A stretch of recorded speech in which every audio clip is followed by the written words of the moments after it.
Сыздар баршаларыңызға. Менің есімім Болат Черниязов. Қазіргі күнде Ұлыбритания Лидс деген қаласында тұрып жатқан азамат. Ұлыбритания және Британ азаматтар және барлығын қазақ тілінде ақпаратпен бөлісетін азаматпын. Бұрын соңында видеоларды көрмеген болсаңыздар, міндетті түрде қарай жүріңіздер. Видеоларымыз ұнайтын болса, бөлісіп, подписка жасап, тіркеліп, арнаға жазылып жүріңіздер. Жаңадан шыққан видеоларды көріңіздер. Кімге бір адамдарға қызық болатын болса тарата жүріңіздер. Жалпы Ұлыбританияға қалай көшіп келу керек, Ұлыбританияға қалай өмір жағдайының барлығын мен сіздерге өз арнамда бүгін көтеріп отырған тақырыбым бұл медицина жағдайы, медициналық көмек, жәрдем, NHS деген бағдарлама және оған қалай тіркелуге болады. Ғимаратқа кіретін жері осындай болады. Есікті ашу үшін осылай басатын.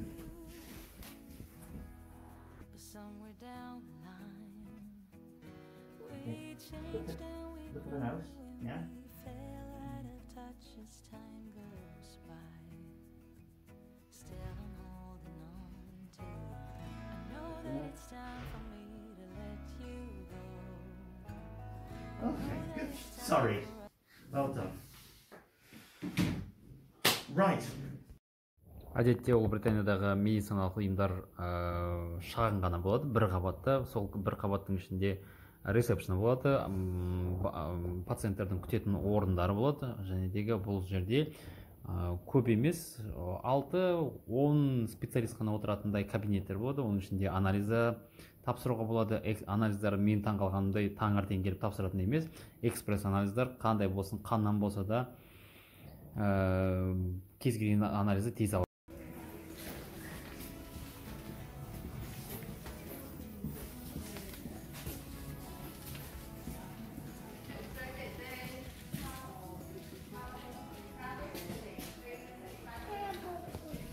Бізге NHS деген бағдарлама бойынша аптекадан осындай тегін дәрі берілді.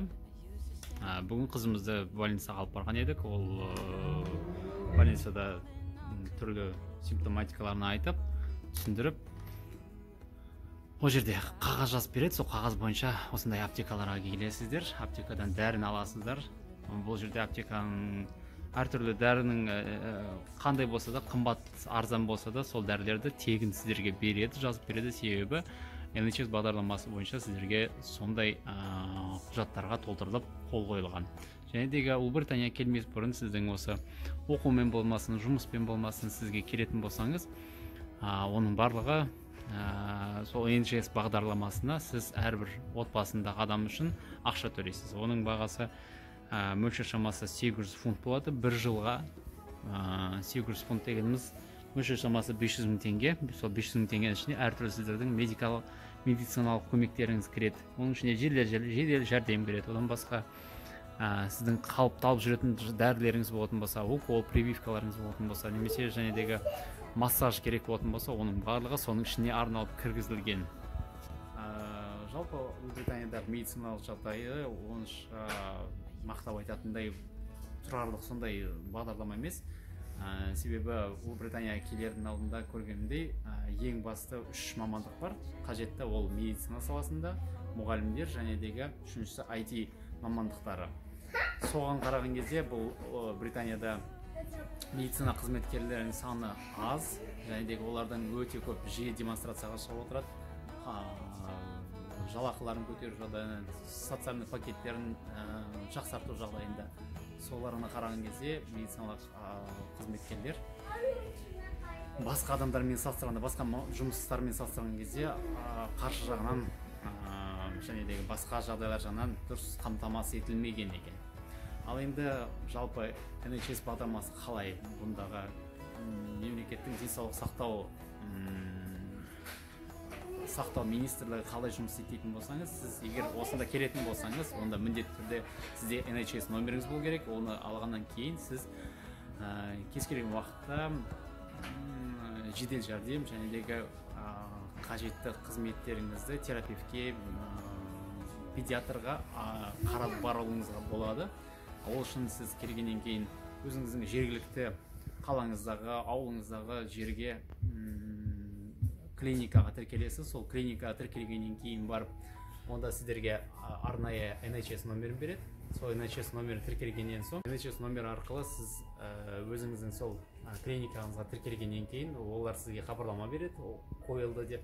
Онда паспортпен немесе мына жақтағы ID удостоверение арқылы.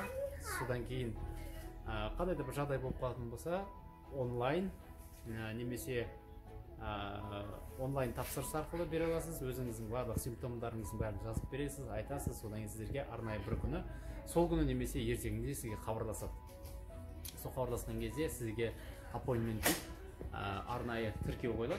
Сол тіркеудің кезінде аптекалардың жағдайына келетін болсақ, бұнда барлығы біздің аптекалар сияқты рецептурный отделы бар, қажетті, үйге қажетті дүниелердің барлығы сол. Барлығы біздің аптекалар сияқты. Жалпы үлкен аптекалар бар, кіші аптекалар бар. Бірақ медициналық жағдайлардың барлығында ең бірінші NHS-те айтады, егер дәрігерге бармас бұрын аптекадан дәрілеріңізді алыңыздар, одан кейін барып емделіңіздер. Самолечение былайша айтқан кезде. Ал бізде керісінше ғой, самолечениемен айналыспаңыздар, өз-өздеріңіз емдемеңіздер. Қандай да бір жағдай болатын болса, аптекаға бармас бұрын адамдармен дәрігерлермен барып кеңесіңіздер, дәрігерден барып ақыл сұраңыздар деп айтады. Сол себептен де біздің ерекшеліктеріміз бен қызықтарымыз осында. Жалпы Ұлыбританиядағы медициналық көмек жағдай жайынан осындай видео шықты. Алдыңғы кездерде тағы да басқа видеолар шығатын болады. Ол видеоларға көріп, назар салып тыңдай жүріңіздер, қолдай жүріңіздер. Рахмет сіздерге. Болат, ізгі ниетпен.